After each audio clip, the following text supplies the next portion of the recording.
We're going to switch it up, Sweeney. We're going to go with Pete Caldera. Pete, go ahead. Hey, Darren, just after pitching against the Yankees for so long, just what was it like walking in day one on this team? Yeah, it was a little bit strange. I'll be honest, I saw some of the familiar faces from, across the diamond and some of the club employees that I've been seeing for all these years, and we just laughed. And so I guess we're teammates now. I'm really excited about it. First day today, putting the pinstripes on. It felt good. It was really, really exciting to fulfill, I think every little boy's dream to play for the Yankees. And I guess, Darren, that was Pete Caldera from the Bergen Record. I'll introduce everybody just because you may not be familiar with them. Go with Sweeney Murdy with WFAN Radio. Sweeney, go ahead. Darren, hi, how are you, and welcome. Hi.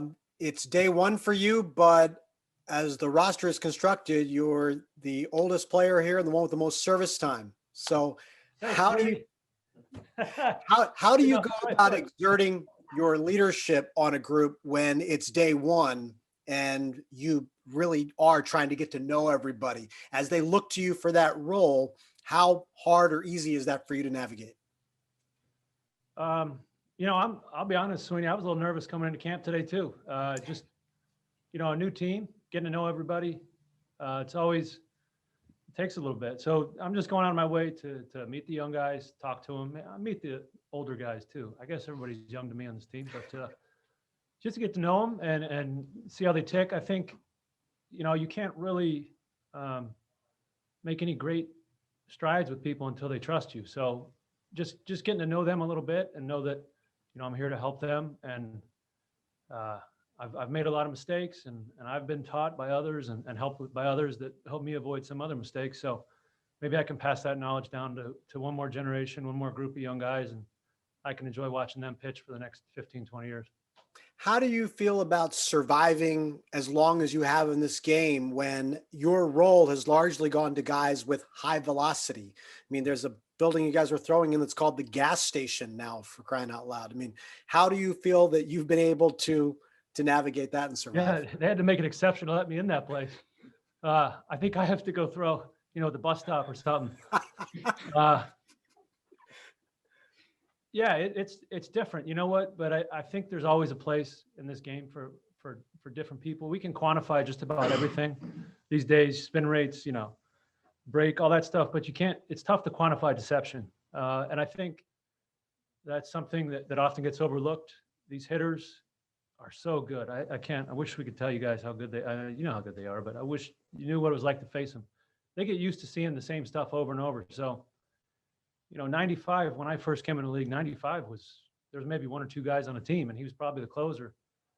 Now it's everybody throws 95 and these guys, actually 95 to them now looks like 90. So the hitters get conditioned. They kind of get that software programmed in their brain to hit this high spin 95, 96 at the top of the zone.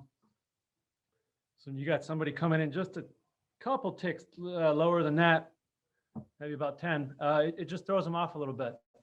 So that's the reason for my longevity is the deception and just kind of knowing my way to how to pitch through a lineup and all that good stuff. Take another from Ken Davidoff with the New York Post. Can you hear me? Yes. All right. Darren, welcome back to New York after a very long time away. I was around you a little bit during your few weeks at, I think it was a Shea Stadium or Citi Field at that point. First year City. Good memory. Just wondering how you adjusted last year and the rule continues this year with the three batter rule. I mean, you're a guy who has some notable splits. Just how you felt that went for you. So it's kind of there's two sides to this answer. Fundamentally, I don't believe you should tell managers how to manage their team. I just think that as a concept, if they want to deploy, if they want to carry a guy for one major, very important at bat in the seventh inning, that's their prerogative. Selfishly, I love the rule because it takes a long time to get ready every day. We play all these games. We spend all day. The game starts at 7, but our preparation starts after the previous night's game ends. So it takes a lot to get ready to play that day. And to get in there and just face one guy for me wasn't quite as enjoyable as being able to face, a string of 3 or 4 hitters and really being able to feel like you're contributing to the win of the team. So selfishly, I'm happy for the rule. And did you figure anything out against lefties? Figure anything out is too strong a word, but you performed well against lefties last year in the small sample. Did you make any adjustments there? So, I never thought I would have as much success against lefties in the big leagues. This is me going back 15 years. I always thought I'd be a matchup guy, right? And along the way, I learned a 4-seamer that allows me to pitch up in the zone to lefties and kind of presents a look they've never seen before. So I've been able to manage myself against lefties most of my career. You might not put me in against 3 consecutive lefties, although I've done that before too. So I don't mind facing lefties. I have ways to get them out, and I've always enjoyed facing them. Thanks, Darren. Mm-hmm. Take another from Jack Curry from the Yes Network. Jack, go ahead and unmute. Hey, Darren, following up on something that you said earlier about your deception, I'm not sure if you're aware of David Cohn used to throw a Laredo, a slider. And when he dropped down, Todd Zeal once said to him he was so baffled by the pitch that he thought it went between his legs before it went into the strike zone. So with your deception and the different look that you give, I'm wondering what's the most interesting, humorous, puzzling thing a hitter has ever said to you about trying to face you?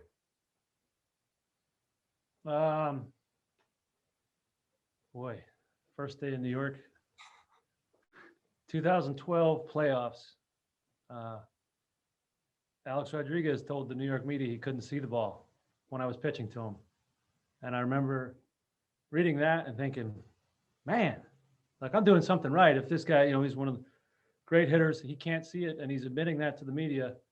That was pretty cool to hear. I've had guys, first basemen in the league tend to be the most popular guys in the field because they get to talk to the other team a lot. I've had more than a handful of guys come to my first baseman. Somehow they get on first base and they say, man, when O'Day's pitching, I can't see the ball. So that's always good. When I hear that, I know I have the upper hand on that guy. I've hit a few left-handed batters on swings, one of which is a good thing he was wearing a cup on a full swing. So that also is one of my high moments. Thank you. Mm-hmm. Brendan Cuddy from NJ.com. Brendan, go ahead and unmute. Hey, Darren, thanks for taking the time. You've obviously played for quite some time, but some fans may be unaware just of your backstory. Could you tell us how you developed the sidearm motion, how that came to play for you, and how you discovered it? Sure. This would be the, you asked me earlier how I was getting to know young guys. I've told this story 3 times today. But I was in high school. I threw mid-'80s. Wasn't a big recruit. I got some offers for some small schools. Didn't want to go there, so I just went to University of Florida to try and walk on the team. And I wanted to go to school. I was interested in. I was a good student, and I, valued education. So I said I'll try to walk on and see how it works out. And my freshman year, I got cut throwing overhand. Freshman year, I just went to school and worked out. And then my sophomore summer, a friend of mine was pitching in a Jacksonville Municipal 18 and over league. So anybody 18 and over could try out for these teams. And he asked me to come pitch for his team. So that's when I started goofing around throwing sidearm. It was the first time I'd ever played baseball where there was no results, didn't matter quite as much. And I started throwing sidearm, playing shortstop, did a little cleanup in my off days. And I had so much fun doing it. And my dad, like all baseball dads, loved watching baseball. So he came out to watch me pitch and said, hey, man, you're onto something with that sidearm.